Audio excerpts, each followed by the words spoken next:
Hi friends, నేను మీ నస్రుద్దీన్. ఈరోజు మనము ఫైట్ క్లబ్ మూవీ గురించి తెలుసుకుందాము. ఈ మూవీ తమిళ్ మూవీ అయినప్పటికీ ఇప్పుడు తెలుగులో డబ్ చేసి డిస్నీ హాట్‌స్టార్‌లో స్ట్రీమింగ్ అవుతుంది.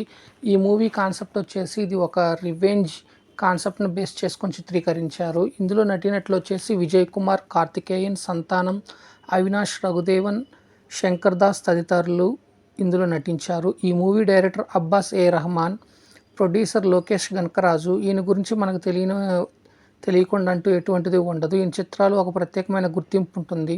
ఈయన డైరెక్టర్గా కాకుండా ఇప్పుడు ఈ మూవీకి ప్రొడ్యూసర్గా చేస్తున్నారు. ఈ ఫైట్ క్లబ్ మూవీకి ప్రొడ్యూసర్గా లోకేష్ కనకరాజు అనే అతను చేస్తున్నాడు. So music Govind Vasanth. Fights club story వచ్చేసి ఈ మూవీ మొత్తము నార్త్ చెన్నైలో రన్ అవుతూ అక్కడ జరిగే కొన్ని సంఘటనలు బేస్ చేసుకొని ఈ చిత్రాన్ని చిత్రీకరించారు. అట్లానే ఒక ఏరియాలో చదువు సంధ్యలు లేకుండా కొంతమంది హత్యలు, దొంగతనాలు, గంజాయి ఇలాంటి పనులు చేస్తూ ఉంటారు. అలాంటి సందర్భంలో కార్తికేయన్ ఆ పద్ధతులను మార్చడానికి అందరికీ మంచి చెప్తూ ఫుట్బాల్ గేమ్స్ లాంటివి మంచి మార్గంలో తేవడానికి ప్రయత్నిస్తాడు. ఆ సమయంలోనే కార్తికేయన్ తమ్ముడైన అవినాష్ రఘుదేవన్ తన అన్నతో గొడవపడి తన స్నేహితుడిని చంపేస్తాడు. అప్పుడు జైలుకి వెళ్ళిపోతాడు. తన స్నేహితుడు కార్పొరేటర్ అవుతాడు. కానీ జైలు నుంచి వచ్చాక తమ్ముడు తన మోసపోయానని తెలుసుకొని పగ తీర్చుకోవటం కోసం హీరో విజయ్ కుమార్ని చేరదీస్తాడు. ఆ సమయంలో విజయ్ కుమార్ ద్వారా కొన్ని గొడవలు అయ్యేలా చేస్తాడు. త్వరలోనే దీని అంతటికీ అవినాష్ రఘుదేవన్ కారణమని, అలానే కార్తికేయన్ కూడా చంపింది అవినాష్ రఘునాథ్ అని తెలిసిన విజయ్ కుమార్ ఏం చేశాడు, విజయ్ కుమార్ గోలైన ఫుట్బాల్ ప్లేయర్ అయ్యాడా లేదా అనేవి తెలియాలంటే ఈ ఫైట్ క్లబ్ మూవీ చూడాలి.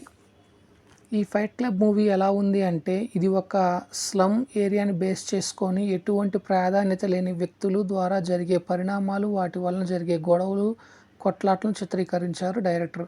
ఇది ఒక రెగ్యులర్ ఫార్మాట్ స్టోరీ అని, హీరో ఇంట్రడక్షన్ ఎంట్రీ కూడా లేటుగా ఉంటుంది. అలానే సరైన లవ్ ట్రాక్ లేకపోవటము, అలానే సరైన స్క్రీన్ ప్లే లేకపోవటము, కాకపోతే స్టంటింగ్ స్టైల్స్ చాలా బాగున్నాయని చెప్పొచ్చు. అలానే స్టోరీని నేరేట్ చేయటంలో కొంచెం కన్ఫ్యూజ్ అయినట్టు అనిపిస్తుంది. ఫైనల్గా ఈ మూవీ వచ్చి ఎటువంటి కొత్తదనం లేకుండా తమిళ్ నేటివిటీని ఊడబట్టి రీతిలో తమిళ్ చిత్రాలను గుర్తు చేసే విధంగా ఉంటుంది. ప్లస్ పాయింట్స్ వచ్చేసి హీరో యాక్షన్, కథనం, టేకింగ్. మైనస్ పాయింట్స్ వచ్చేసి first half lagging scenes, love track, అక్కడక్కడ ల్యాగ్స్ సన్నివేశాలు. ఓవరాల్గా ఒకసారి చూడొచ్చు, అది కూడా ఓటీటీలో స్ట్రీమింగ్ అవుతుంది కాబట్టి. Thank you. మీ నస్రుద్దీన్.